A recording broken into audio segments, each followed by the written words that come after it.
Chilli powder ಸಖತ್ ಖಾರ ಬಣ್ಣ ಮತ್ತು ರುಚಿ ಆಚಿ ಚಿಲ್ಲಿ ಪೌಡರ್. ಇನ್ನು ಬೆಂಗಳೂರಿನಲ್ಲಿ ರೌಡಿ ಶೀಟರ್ ಬಿಕ್ಲು ಶಿವ ಕೊಲೆ ಪ್ರಕರಣ ನಿರೀಕ್ಷಣಾ ಜಾಮೀನು ಕೋರಿ ಅರ್ಜಿಯನ್ನ ಸಲ್ಲಿಸಿರುವಂತಹ ಭೈರತಿ ಬಸವರಾಜ್ ಹೈಕೋರ್ಟ್ ಏಕಸದಸ್ಯ ಪೀಠದಲ್ಲಿ ಇವತ್ತು ಕೂಡ ಇವರದು ವಿಚಾರಣೆ ನಡೆಯಲಿದೆ. ನ್ಯಾಯಾಧೀಶರಾದಂತಹ ಸುನೀಲ್ ದತ್ ಯಾದವ್ ಅವರ ಪೀಠದಲ್ಲಿ ಈ ಒಂದು ವಿಚಾರಣೆ ನಡೆಯಲಿದೆ. ಇಂದು ಕೂಡ ನಿರೀಕ್ಷಣಾ ಜಾಮೀನು ಅರ್ಜಿ ವಿಚಾರಣೆ ಆಗುತ್ತೆ. ಈಗಾಗಲೇ 2 ದಿನ ವಾದ ಪ್ರತಿವಾದವನ್ನ ಮಂಡಿಸಲಾಗಿತ್ತು. ಭೈರತಿ ಪರ ವಕೀಲರು ಮಂಡಿಸಿದ್ರು. ಇಂದು ಕೂಡ ಸಂದೇಶ ಕೊಡಲಿದ್ದಾರೆ. ಜೊತೆಗೆ ಸಂದೇಶ್ ಚೌಟ ವಾದವನ್ನ ಮುಂದುವರಿಸುವಂತಹ ಸಾಧ್ಯತೆ ಇದೆ. ಬಳಿಕ ಎಸ್ಪಿ ಬಿಎನ್ ಜಗದೀಶ್ ವಾದವನ್ನ ಮಂಡಿಸಲಿದ್ದಾರೆ. ಇಂದು ವಾದ ಪ್ರತಿವಾದ ಮುಗಿಯುವಂತಹ ಸಾಧ್ಯತೆ ಇದ್ದು ಇಲ್ಲೂ ಕೂಡ ಏನಾಗುತ್ತೆ ಅನ್ನೋದೇ ಸದ್ಯಕ್ಕೆ ಮಹತ್ವದ ಕುತೂಹಲವನ್ನ ಪಡೆದುಕೊಂಡಿರುವಂಥದ್ದು. ಜಾಮೀನು ಸಿಗುತ್ತಾ ಸಿಗಲ್ವಾ, ಜೊತೆಗೆ ಸಿಗಲಿಲ್ವಾದ್ರೆ ಮುಂದಿನ ದಾರಿ ಹೇಗೆ ಎನ್ನುವಂತಹ ಪ್ರಶ್ನೆ ಉದ್ಭವಿಸಿದೆ.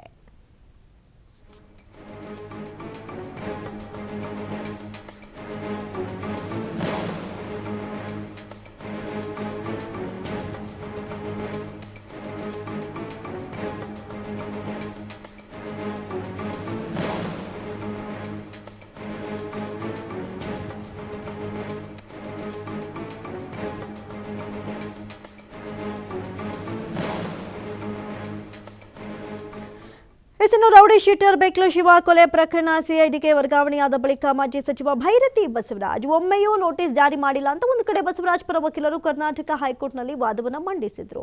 ಪ್ರಕರಣ ಸಂಬಂಧ ನಿರೀಕ್ಷಣಾ ಜಾಮೀನು ಕೋರಿ ಭೈರತಿ ಬಸವರಾಜ್ ಸಲ್ಲಿಸಿದ ಅರ್ಜಿಯನ್ನ ನ್ಯಾಯಮೂರ್ತಿ ಎಸ್ ಸುನೀಲ್ ದತ್ ಯಾದವ್ ಅವರ ಏಕಸದಸ್ಯ ಪೀಠ ವಿಚಾರಣೆಯನ್ನು ನಡೆಸಿತ್ತು. ಬಸವರಾಜ್ ಪರ ಹಿರಿಯ ವಕೀಲ ಸಂದೇಶ್ ಚೌಟ ಅವರು ಪ್ರಕರಣದ ತನಿಖೆಯು 2025 ಜುಲೈ 24ಕ್ಕೆ ಸಿಐಡಿ ಪೊಲೀಸರಿಗೆ ವರ್ಗಾವಣೆಯಾಯಿತು. ಅಲ್ಲಿಂದ ಈವರೆಗೂ ತನಿಖೆಗೆ ಹಾಜರಾಗುವುದಕ್ಕೆ ಅರ್ಜಿದಾರರಿಗೆ ತನಿಖಾಧಿಕಾರಿಗಳು ನೋಟಿಸೇ ನೀಡಿಲ್ಲ ಅಂತ ಹೇಳಿದ್ದಾರೆ. ಅದಕ್ಕೂ ಮುನ್ನ ಜುಲೈ 19 ಮತ್ತು 23ರಂದು ಭಾರತೀನಗರ ಠಾಣಾ ಪೊಲೀಸರ ಮುಂದೆ ಬಸವರಾಜ್ ಹಾಜರಾಗಿ ಹೇಳಿಕೆಯನ್ನು ಕೊಟ್ಟಿದ್ರು.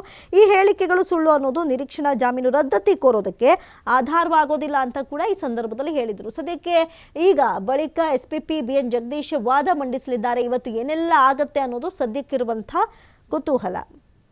ಈ ಬಗ್ಗೆ ಹೆಚ್ಚಿನ ಡೀಟೇಲ್ಸ್ ಅನ್ನ ಕೊಡ್ತಾ ಹೋಗ್ತಾರೆ ದೂರವಾಣಿ ಸಂಪರ್ಕದಲ್ಲಿ ಪ್ರತಿನಿಧಿ ಸಂತೋಷ್ ಪಟೇಲ್. ಸಂತೋಷ್, ಸದ್ಯಕ್ಕೆ ಬಿಕ್ಲು ಶಿವ ಕೊಲೆ ಪ್ರಕರಣ ಸಿಐಡಿಗೂ ಕೂಡ ಈ ಒಂದು ಕೇಸ್ ವರ್ಗಾವಣೆ ಆಗಿತ್ತು. ಸದ್ಯಕ್ಕೆ ಜಾಮೀನು ಭವಿಷ್ಯ ಹೇಗಿದೆ, ಏನೆಲ್ಲ ನಿರ್ಧಾರ ಇವತ್ತಾಗತ್ತೆ ಅಂತ?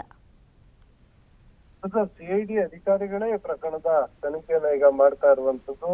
ಸಿಐಡಿ ಅಧಿಕಾರಿಗಳ ಪರವಾಗಿ ಎಸ್ಪಿ ಅವರು ಇವತ್ತು ವಾದ ಮಂಡನೆಯನ್ನ ಮಾಡ್ತಾರೆ. ಅದರ ಜೊತೆಗೆ 2 ದಿನಗಳ ಕಾಲ ಭೈರತಿ ಬಸವರಾಜು ಪರವಾಗಿ ಸಂದೇಶ್ ಚೌಟ ಹಿರಿಯ ವಕೀಲರು ಏನಿದ್ದಾರೆ ಅವರಿಗಾಗ್ಲೇ ವಾದ ಮಂಡನೆಯನ್ನ ಮಾಡಿರುವಂತದ್ದು. ಅದ್ರ ಜೊತೆಗೆ ಇವತ್ತು ಕೂಡ ವಾದ ಮಂಡನೆಯನ್ನ ಮಾಡ್ಲಿಕ್ಕೆ ಅವಕಾಶಗಳು ಬೇಕು ಅಂತ ಹೇಳಿ ನಿನ್ನೆ ಕೂಡ ಮನವಿಯನ್ನ ಮಾಡ್ಕೊಂಡಿದ್ರು. ಸೊ ಹಾಗಾಗಿ ನಿನ್ನೆ ಅರ್ಜಿ ವಿಚಾರಣೆ ಮಾಡಿದಂತ ನ್ಯಾಯಾಲಯ ಇವತ್ತು ಅರ್ಜಿಯ ವಿಚಾರಣೆಗೆ ಮುಂದೂಡಿಕೆಯನ್ನ ಮಾಡಿದ್ದು. ಇವತ್ತು ಅರ್ಜಿ ವಿಚಾರಣೆಯನ್ನ ಕೈಗೆತ್ಕೊಂಡು ಇವತ್ತು ಭೈರತಿ ಬಸವರಾಜ್ ಪರವಾಗಿ ಏನು ಸಂದೇಶ್ ಚೌಟ ಅವರು ವಾದ ಮಂಡನೆ ಮಾಡಲಿರುವಂತದ್ದು. A1 ಅಕ್ಯೂಸ್ ಜಗ್ಗ ಏನಿದ್ದಾನೆ ಆತನ ಜೊತೆ ಸಂಪರ್ಕಗಳು ಇದೆ ಅಂತ ಹೇಳಿ ಕೇವಲ ಅನುಮಾನದ ಮೇಲೆ ಇವರು ಕೇವಲ ಫೋಟೋಗಳನ್ನ ಇಟ್ಕೊಂಡು ಹೇಳ್ತಾ ಇರುವಂತದ್ದು. ಆ ಫೋಟೋಗಳನ್ನ ಇಟ್ಕೊಂಡು ಟೆಂಪಲ್ಗೆ ಹೋದಂತ ಸಂದರ್ಭದಲ್ಲಿ ಅವರು ಬಂದಿದ್ರು, ಇವರು ಬಂದಿದ್ರು. ಆ ಸಂದರ್ಭದಲ್ಲಿ ಫೋಟೋಗಳಿತ್ತು ಪ್ರಯಾಗ್ರಾಜ್ಗೆ ಹೋದಾಗ. ಆ ಫೋಟೋಗಳನ್ನೇ ಸಾಕ್ಷಿಯಾಗಿ ಪರಿಗಣನೆ ಮಾಡ್ಲಿಕ್ಕಾಗಲ್ಲ. ಅದನ್ನ ಅನುಮಾನವಾಗಿ ಇಟ್ಕೊಂಡು ಇವರು ಕಸ್ಟೋಡಿಯಲ್ ಎನ್ಕ್ವೈರಿಯನ್ನ ಮಾಡಬೇಕು ಅಂತ ಕೇಳ್ತಾ ಇರುವಂತದ್ದು ಎಷ್ಟರ ಮಟ್ಟಿಗೆ ಸರಿ? ಈಗಾಗ್ಲೇ ಭಾರತೀನಗರದಲ್ಲಿ ಪ್ರಕರಣ ಇದ್ದಾಗ ಅಲ್ಲಿಗೂ ಕೂಡ ತನಿಖೆಗೆ ಸಹಕಾರವನ್ನ ನೀಡಿದ್ದಾರೆ. ಸಿಐಡಿ ಅಧಿಕಾರಿಗಳು ಕೇಳಿದ್ರೆ ಅವ್ರಿಗೂ ಕೂಡ ತನಿಖೆಗೆ ಸಹಕಾರವನ್ನ ನೀಡ್ತಿದ್ದಾರೆ. ಆದ್ರೂ ಕೂಡ ಇವ್ರನ್ನ ಬಂಧನವನ್ನು ಮಾಡ್ಲೇಬೇಕು ಅಂತ ಇರುವಂತದ್ದು ರಾಜಕೀಯ ದುರುದ್ದೇಶ ಆಗುತ್ತೆ. ಈ ಕಾರಣಕ್ಕಾಗಿ ಬಂಧನವನ್ನ ಮಾಡ್ಲಿಕ್ಕೆ ಅವಕಾಶಗಳು ಕೊಡಬಾರ್ದು. ಈಗ ನೀಡಿರುವಂತ ಜಾಮೀನ್ ಏನಿದೆ ಆ ಜಾಮೀನನ್ನ ರದ್ದು ಮಾಡಬಾರ್ದು, ಮಧ್ಯಂತರ ಜಾಮೀನನ್ನ ಹಾಗೆ ಇರಬೇಕು. ಅವ್ರ ವಿಚಾರಣೆಗೆ ಈಗಲೂ ಕೂಡ ನಾವು ಸಹಕಾರವನ್ನ ಕೊಡ್ಲಿಕ್ಕೆ ಸ್ಪಂದಿಸ್ತಾ ಇದೀವಿ. ಅದಷ್ಟೇ ಅಲ್ಲದೆ ಇದುವರೆಗೂ ಯಾವುದೇ ರೀತಿಯಲ್ಲೂ ಕೂಡ ಇವರ ವಿರುದ್ಧ ಸಾಕ್ಷ್ಯಾಧಾರಗಳು ಪತ್ತೆ ಆಗಿಲ್ಲ. ಸಾಕ್ಷಿಗಳು ಪತ್ತೆ ಆಗಿರೋ ಜೊತೆ ಚಾರ್ಜ್ ಶೀಟ್ ಅನ್ನು ಕೂಡ ಇವರ ಹೆಸರನ್ನು ಉಲ್ಲೇಖವನ್ನ ಮಾಡಿಲ್ಲ. ಹಾಗಿದ್ರು ಕೂಡ ಇವ್ರನ್ನ ಕಸ್ಟೋಡಿಯಲ್ ಎನ್ಕ್ವೈರಿ ಕೇಳುವಂತದ್ದು ಎಷ್ಟು ಮಟ್ಟಿಗೆ ಸರಿ? ಇದರ ಹಿಂದೆ ಉದ್ದೇಶ ಬೇರೆನೇ ಇದೆ ಅಂತ ಹೇಳಿ ಅವರು ಆರೋಪವನ್ನು ಮಾಡ್ತಾ ಇರುವಂತದ್ದು. ಆದ್ರೆ ಸಿಐಡಿ ಅಧಿಕಾರಿಗಳ ಪರ ಎಸ್ಪಿ ಅವರು ಕೂಡ ವಾದ ಮಂಡನೆ ಮಾಡಿ ಈಗಾಗ್ಲೇ ಒಂದು ಹಂತದಲ್ಲಿ ಚಾರ್ಜ್ ಶೀಟ್ ಅನ್ನ ಹಾಕಿದ್ವಿ. ಅದಷ್ಟೇ ಅಲ್ಲದೆ ಪ್ರಕರಣದ ತನಿಖೆ ಇನ್ನೂ ಕೂಡ ಸಂಪೂರ್ಣವಾಗಿ ಮುಗಿದಿಲ್ಲ. ಪ್ರಕರಣದ ತನಿಖೆಯನ್ನ ಮಾಡ್ತಾ ಹೋದಂತ ಸಂದರ್ಭ ಒಂದಿಷ್ಟು ಪ್ರಮುಖವಾದ ಸಾಕ್ಷಿಗಳು ಕೂಡ ಪತ್ತೆ ಆಗಿದೆ. ಸೊ ಹೀಗಾಗಿ ಕಸ್ಟೋಡಿಯಲ್ ಎನ್ಕ್ವೈರಿಯನ್ನ ಮಾಡಿದ್ರೆ ಮತ್ತೊಂದಿಷ್ಟು ಸತ್ಯಾಸತ್ಯತೆಗಳು ಹೊರ ಬರುತ್ತೆ. ಈ ಕಾರಣಕ್ಕಾಗಿ ಕಸ್ಟೋಡಿಯಲ್ ಎನ್ಕ್ವೈರಿ ಇವ್ರಿಗೆ ಅವಕಾಶವನ್ನು ಮಾಡ್ಕೊಡ್ಬೇಕು. ಇವ್ರಿಗೆ ಕೊಟ್ಟಿರುವಂತ ಮಧ್ಯಂತರ ಜಾಮೀನು ಏನಿದೆ ಆ ಜಾಮೀನನ್ನ ರದ್ದು ಮಾಡಬೇಕು ಅಂತೇಳಿ SPP ಅವರು ಮನವಿಯನ್ನ ಮಾಡ್ಕೊಳ್ತಾ ಇರುವಂತದ್ದು.